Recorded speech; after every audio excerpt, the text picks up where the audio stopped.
Hi my dear students, I hope you are doing well. तो आज हम क्या करेंगे? आज हम जैट के सीआर के पीवाईक्यूज करेंगे फॉर द ईयर 2023 एंड 2022।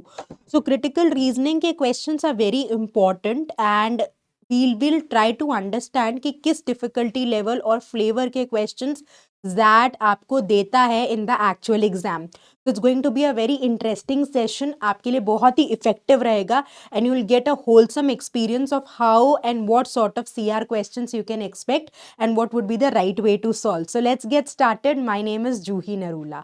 तो हम क्या करेंगे? We will try to do this in a question format, जहाँ पे आप पहले आराम से पैराग्राफ को रीड करो, जिसको हम टेक्निकल टर्म्स में आर्ग्यूमेंट कहते हैं।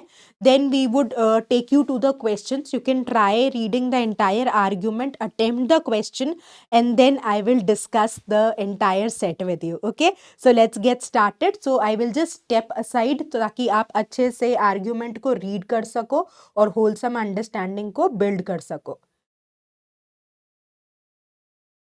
जब आप एक्चुअली ये वीडियो देख रहे होगे, तो अगर आपको ज़्यादा टाइम चाहिए हो तो आप इस वीडियो को पॉज कर सकते हो, राइट?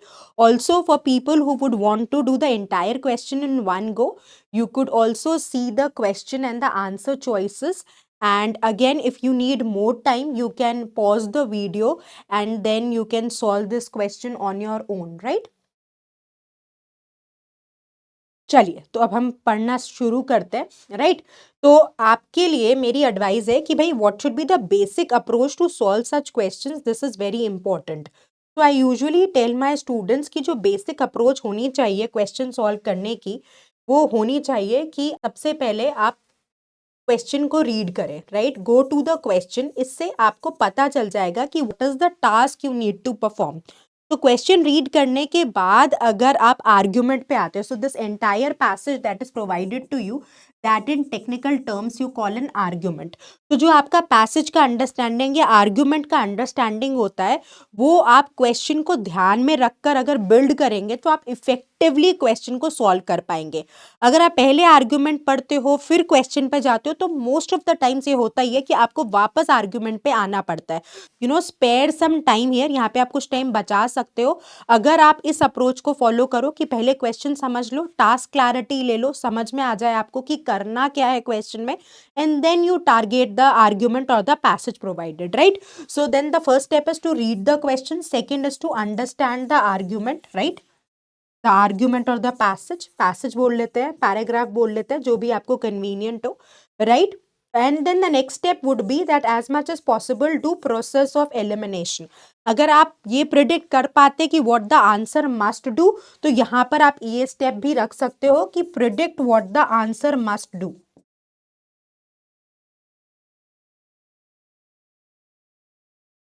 तो यहाँ पर आपको देखना है कि कोई बहुत होलसम या परफेक्ट अंडरस्टैंडिंग नहीं चाहिए हमको, राइट? अगर हम एक जनरल अंडरस्टैंडिंग भी बिल्ड कर सके, एक सिंपल हिंदी में वन लाइनर भी अपने दिमाग में सोच सके, तो उससे क्या होता है कि उससे जब हम ऑप्शंस को एलिमिनेट करते हैं तो हमारा रोल रिलेटिवली बहुत आसान हो जाता है, राइट? तो चलिए अभी हम इस आर्ग्यूमेंट को पढ़ते हैं। Okay, so before that let's see what is the question asking, है ना? So which of the following will be the most meaningful conclusion? So conclusion क्या है? What you can derive on the basis of the facts provided, right? तो हम देखते हैं कि हमें क्या facts provided है argument पे. Then we would take a look at the answer choices. So as a generation, we are rethinking what we are to others. So as a generation, we are in a process of rethinking. Our technological prowess is skill set. तो prowess क्या होता है? Skill set has become a wireless lifeline for others. Some of us apply ourselves to innovation, hackathons, and other form of technological creativity. The argument is saying that we are driven by technology, right? Our families look to us to know how to use technology both to waste time and to make meaning. तो ये तो आप बड़ा relate कर पा रहे होगे, ये लाइन तो मुझे आपको समझाने की जरूरत नहीं है. Our families look exactly in this way, right? Some of us set up FaceTime for those denied face-to-face time.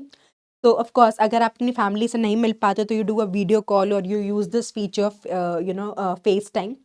We show them it will be okay that digital relationships are real relationships, though in fact we are not always sure. तो हम उनको convince करने की कोशिश करते हैं, but at times we ourselves are not very convinced with this perspective, or we are doubting it. That's what it says. Though, again pay attention to transition, though in fact we are not always sure, right? So we are clear with the argument, right? Now we can take a look at the answer choices. तो इस case में बहुत solid prediction possible नहीं है, तो आप answer choices पे आ सकते हो, right? कोशिश करो कि जो ground of elimination रहे वो एक तो रहे out of scope answer choices को eliminate करना है, और दूसरा extreme answers को लेकर आपको careful रहना है, right? So these can be two solid grounds of elimination when it comes to conclusion based questions, right? So change is the only constant in life, so people must embrace technology. So can you see this is an extreme answer choice, so it is very easy to eliminate. Technological advancement helps society derive meaning from work.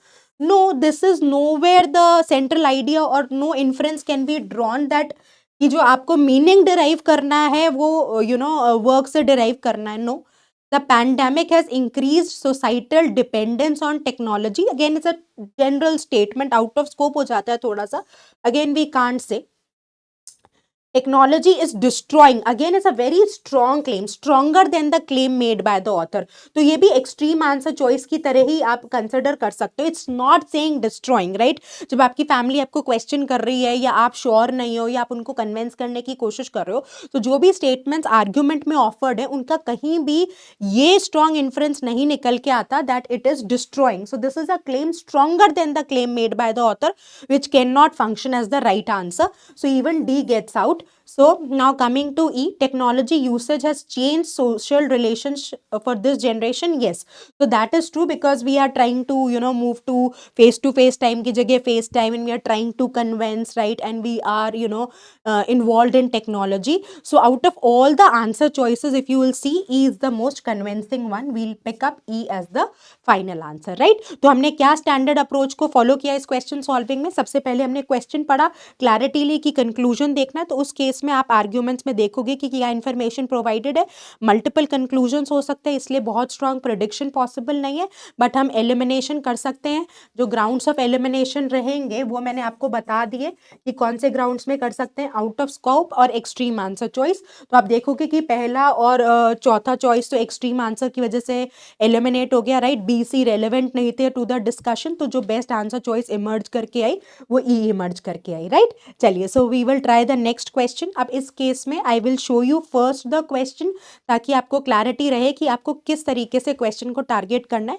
जो question हम कर रहे हैं वो 2023 और 2022 में पूछे गए सवाल है. So please see, we are doing PYQs of that. तो which of the following most seriously weakens the conclusion? तो यहाँ पर आपको समझ में आ जाएगा कि ऑथर के आर्ग्यूमेंट को आपको डैमेज करना है, अटैक करना है, राइट? तो once you have the clarity, then it will be easy for you to understand the argument and reach to the right answer. तो इसको अटेम्प्ट करो. So if you need more time, you could basically pause the video, और एक बार people who want to do the entire question on their own can see the answer choices and attempt. चलिए read करते हैं, और time चाहिए हो तो video pause कर लेना. चलो, सो हमें आर्ग्यूमेंट को वीकन करना है, तो पहले हम समझते हैं कि भाई क्या क्लेम है, किसको टारगेट करना है. तो आर्ग्यूमेंट में बोला, when facing various challenges, people in today's digital world heavily rely on private online information seeking behavior. Rely मतलब depend on. ठीक है, समझ में आता है, कोई लैंग्वेज बहुत कॉम्प्लेक्स नहीं दे रहे. Individuals who experience depression will often attempt to understand their predicament and seek remedy by searching the internet for depression related information and treatment, right? तो इंटरनेट पे डिपेंडेंसी है, तो जिसको बीमारी होगी वो इंटरनेट पे देखेगा कि क्या इन्फॉर्मेशन है और क्या ट्रीटमेंट है. हम सब करते हैं ऐसा. A recent report says that there exists evidence. तो एक रिपोर्ट कहती है, तो यानी कि बेसिकली एक प्रेमाइस है, राइट? एक एविडेंस की तरह काम कर रहा है कि उसने क्या सजेस्ट किया कि many searches comprising the word depression during and just after the elections in the country. तो जब आपका इलेक्शन हुआ है तो उसके आसपास आपको बहुत सारे सर्चेस दिखे डिप्रेशन के. ऐसा रिपोर्टेड है, फैक्ट है ये, राइट। तो ये अनडिबेटेबल है, ये सही इंफॉर्मेशन है। तो जो भी आर्ग्यूमेंट में प्रिमाइस की तरह ऑफर किया जाता है, एविडेंस की तरह ऑफर किया जाता है, उसको आपको as a truth statement consider करना है, उसको डाउट नहीं करना, उसको चैलेंज नहीं करना। अब इसके बेसिस पे ऑथर ने क्या कंक्लूड किया, तो एक कंक्लूजन इंडिकेटर निकल के आया हमारा, राइट। तो क्या कंक्लूजन इंडिकेटर है ये, right? It can be concluded that the election is experienced by many people in country Y as truly psychologically traumatizing event and as such being potentially depressionogenic. तो मतलब डिप्रेशन क्रिएट करता है election, ये argument ने conclude किया। आपको argument को क्या करना है, डाउट करना है, चैलेंज करना है, कौन से कंक्लूजन को वीकन करना है, इस कंक्लूजन को। So what is the conclusion, it's basically sort of है ना कॉज एंड इफेक्ट रिलेशनशिप, की अगर आपके पास इलेक्शंस हो रहे हैं तो उसकी वजह से डिप्रेशन हो रहा है, लिखा ना उसने, is as such being potentially depressionogenic, right. So it's leading to depression, what conclusion, and how are you deriving it, on the basis of this premise कि हमारे पास ऐसी रिपोर्ट्स आई हैं, right. So we are clear with what the argument is saying, right. अब हमें इस conclusion को चैलेंज करना है, कि हमको कहना है कि नहीं यार, उल्टी बात कहनी है कि डिप्रेशन इलेक्शंस की वजह से नहीं हो रहा, कहीं ना कहीं इस आइडिया को आपको प्रेजेंट करना है, right. Now take a look at the answer choices. Per day sales of anti depression drugs is constant across the years in country. तो यानी कि अगर हम कहें कि डिप्रेशन इंक्रीज होता है तो मेडिसिन भी इंक्रीज होगी, पर सेल कांस्टेंट रह रही है, यानी कि this can be one reason that says elections is not causing a depression tremendously. So we can keep this answer choice, right. अगर इलेक्शंस की वजह से डिप्रेशन बढ़ रहा होता तो sales of medicine of depression would have also increased, but medicine का sale constant रह रहा है, यानी depression is not being caused by elections exceptionally, right. कि ऐसा नहीं हो रहा कि इलेक्शंस की वजह से बहुत ज़्यादा डिप्रेशन बढ़ रहा है, क्योंकि अगर बहुत ज़्यादा डिप्रेशन बढ़ता तो मेडिसिनल सेल भी बढ़ती, पर मेडिसिनल सेल कांस्टेंट ही रह रही है। दैट मीन्स इलेक्शंस बहुत मेजर इम्पैक्ट नहीं डाल रहे leading to depression, right? So A we can keep, convincing answer choice है। Many people do not use the internet, तो हम क्या करें, right? तो irrelevant है, तो conclusion को डैमेज ही नहीं करता, right? बहुत easy elimination है।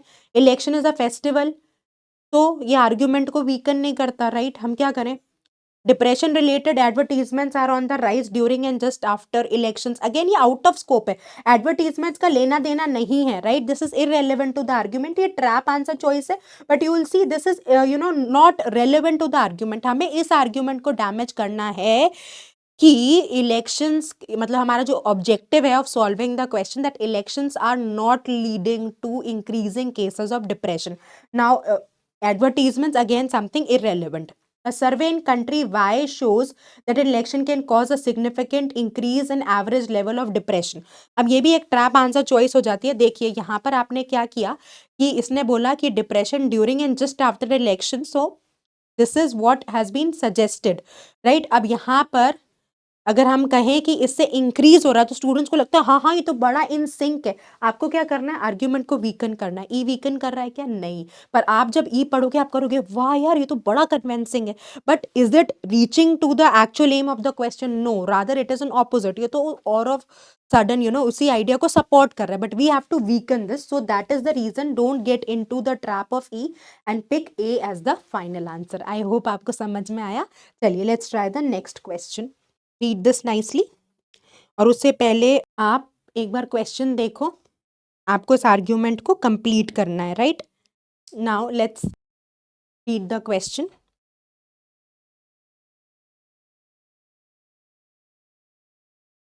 अच्छे से पढ़ो आर्ग्यूमेंट को।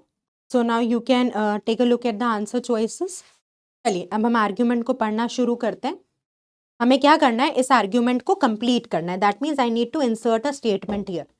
तो इन द फ्यूचर हाइड्रोजन में form a significant part of our energy systems, तो यानी कि फ्यूचर में हाइड्रोजन एक सिग्निफिकेंट रोल प्ले करेगा। Today it is mostly used in oil refineries and fertilisers, but in the future hydrogen could power our cars, heats our homes and fuel industry. Again the scope of hydrogen.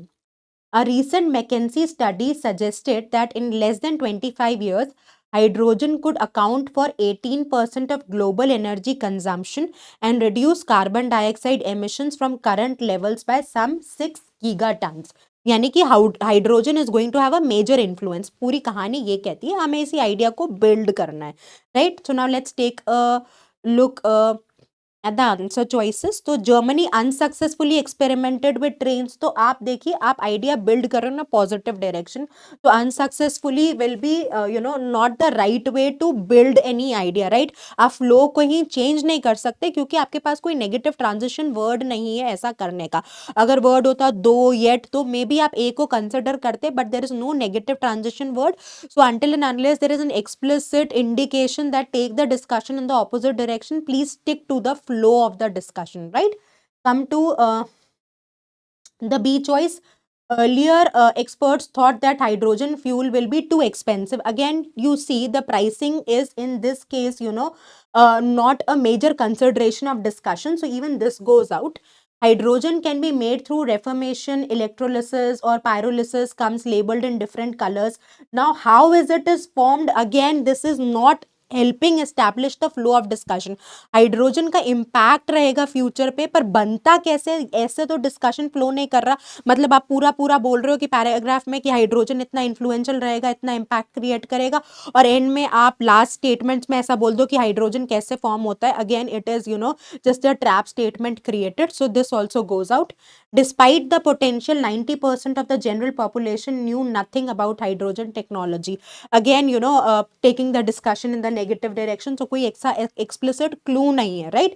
Now, तो यही beauty of process of elimination होती है कि आपने incorrect answer choices को eliminate कर दिया, जो बचेगा वो करेक्ट आंसर है। तो C choice C, the impact of a such a change in energy system would be huge, potentially generating this billion in revenue globally and creating more than 30 million jobs.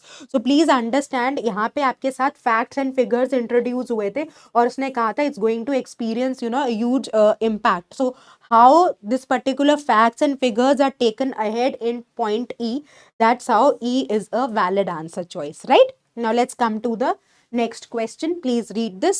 Before reading the argument, it is better to read the question. तो inference का question है, right? Which of the following can be best inferred from the paragraph? Now take a look at the argument and read it for yourself.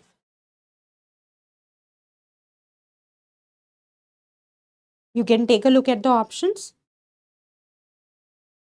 Let's read the argument. So, the fundamental laws that govern the smallest constituents of matter and energy, when explained to the universe over long enough cosmic timescales, can explain everything that will ever emerge. ठीक है? This means, तो इसको author ने further explain किया that the formation of literally everything in our universe, from atomic nuclei to atoms to simple molecules to complex to life to intelligence to consciousness and beyond, can all be understood as something that emerges directly from the fundamental laws. तो यानी कि कुछ standard fundamental laws है, उससे आप सब कुछ समझने की कोशिश कर सकते हो, राइट? जहां पे आपको नो एडिशनल लॉज और फोर्सेस जानने की जरूरत है, right? So again please pay attention, formation of literally everything in an universe, मतलब कितने भी कॉम्प्लेक्सिटी से बात करो, चाहे न्यूक्लियाई की बात करो टू एटम, मतलब वो ग्रेजुअली बिल्ड करता जा रहा है। न्यूक्लियाई से एटम पे गया, टू मॉलिक्यूल्स पे गया, फिर कॉम्प्लेक्स मॉलिक्यूल्स पे गया, फिर लाइफ पे गया, फिर इंटेलिजेंस पे गया, फिर कॉन्शियसनेस पे गया, फिर क्या बियॉन्ड, और यहां पर बोल दिया कैन ऑल, मतलब everything from something which is as basic as nuclei of an atom to universe consciousness and beyond, this all can be understood as something which is emerging only from the fundamental laws, जहां पे आपको no additional law और forces की requirement है। तो मतलब जो basic complexity है और जो बहुत complex है, वो सब आप एक law से समझ सकते हो, more or less ऐसी कहानी कहना चाहता है। अब देखते हैं हम क्या logically infer कर सकते हैं। Everything in the universe fundamentally occurs randomly है, रैंडमली तो हम नहीं बोल सकते, right? Goes out. All phenomena universe fundamentally occurs spontaneously, again we can't say, right? Fundamental laws operating in the universe and in an atom are the same. वो बोल ही रहा है ना कि आपको कोई एडिशनल लॉ नहीं चाहिए। देखो यहाँ पे एटॉमिक न्यूक्लियाई से, एटम से, मॉलिक्यूल से लेकर इंटेलिजेंस, कॉन्शियस एंड बियॉन्ड पे वो कह रहा है ना कि all can be understood that emerges directly from fundamental laws underpinning reality with no additional law and forces. So yes, we can possibly keep C as our answer. Now, all phenomena in universe are fundamentally dependent. Again, we can't say Fundamental laws undergo a change. This is opposite of what the paragraph is trying to convey. So C is the right answer. देखिए कोई बहुत complex questions नहीं आ रहे ZAT में जो beyond you है, doable है. It is just that you need to understand the crux of discussion and be very wise in eliminating the incorrect answer choices. चलिए, so now try this question. यहाँ पर आपके पास question और options एक ही slide में है, तो this is relatively easy. Please try this.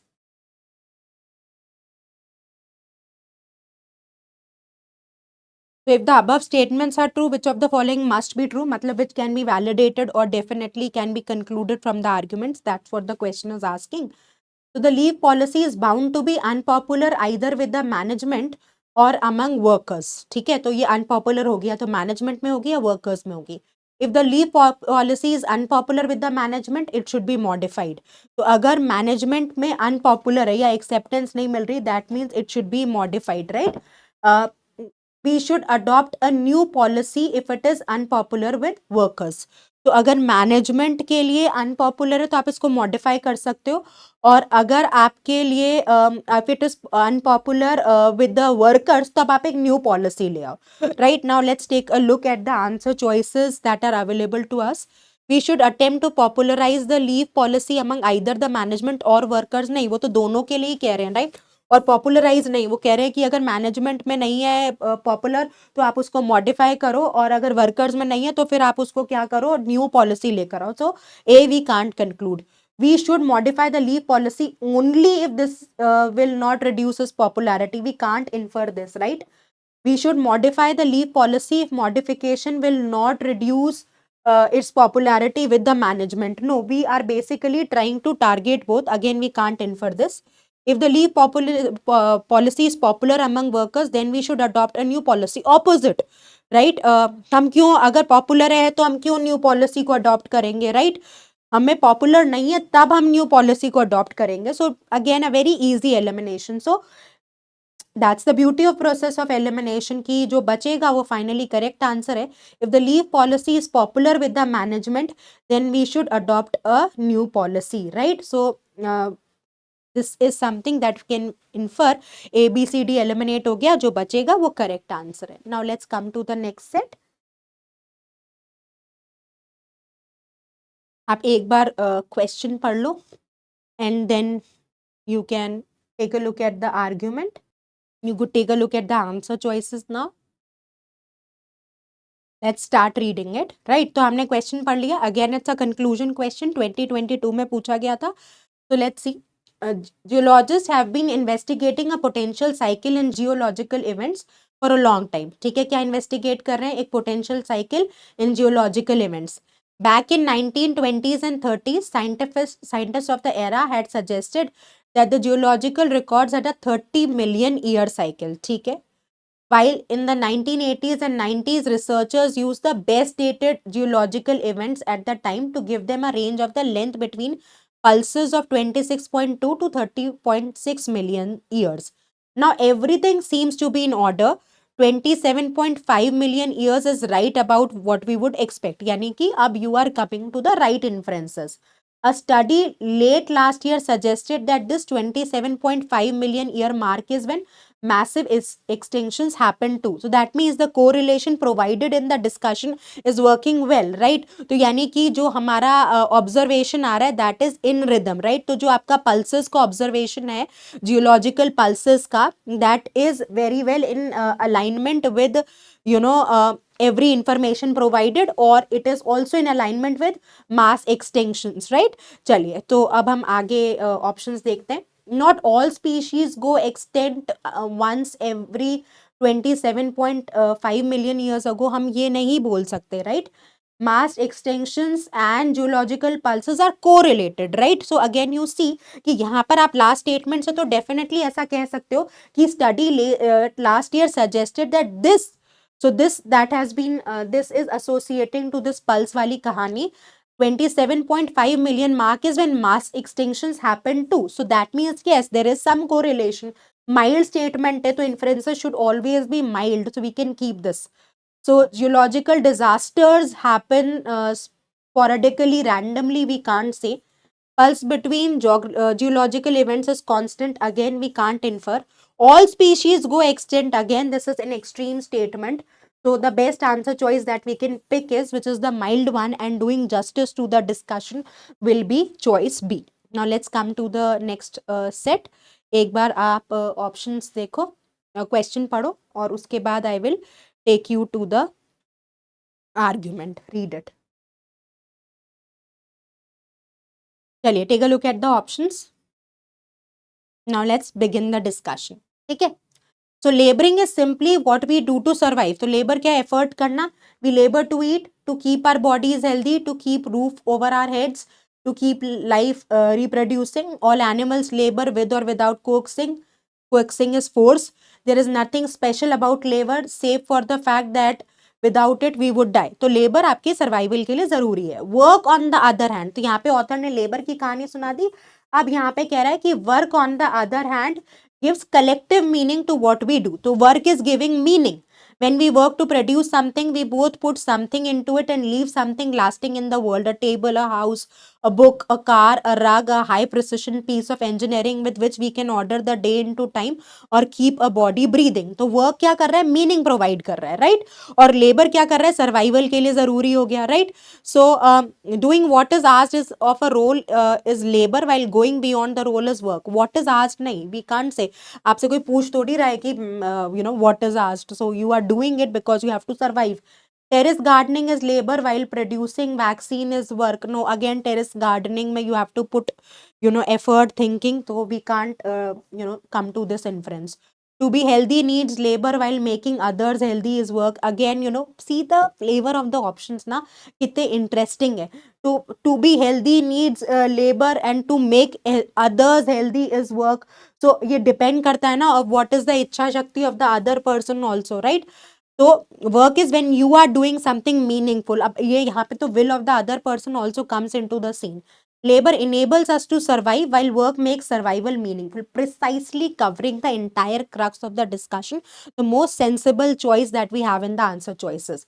Unacknowledged work is labor. Acknowledgement का तो discussion ही नहीं है. So what is the correct statement that can be concluded from the discussion. तो आप ये देखिए, आपको जो रैशनैलिटी से कंक्लूजन मिल रहा है वो डी से बढ़िया कोई चॉइस ही नहीं हो सकती. बिल्कुल एसोसिएटेड, बिल्कुल focus, directly link and association. So will pick D as a answer, right. So let's read the question first.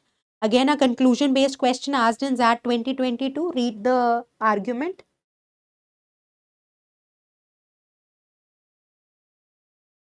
Read the options.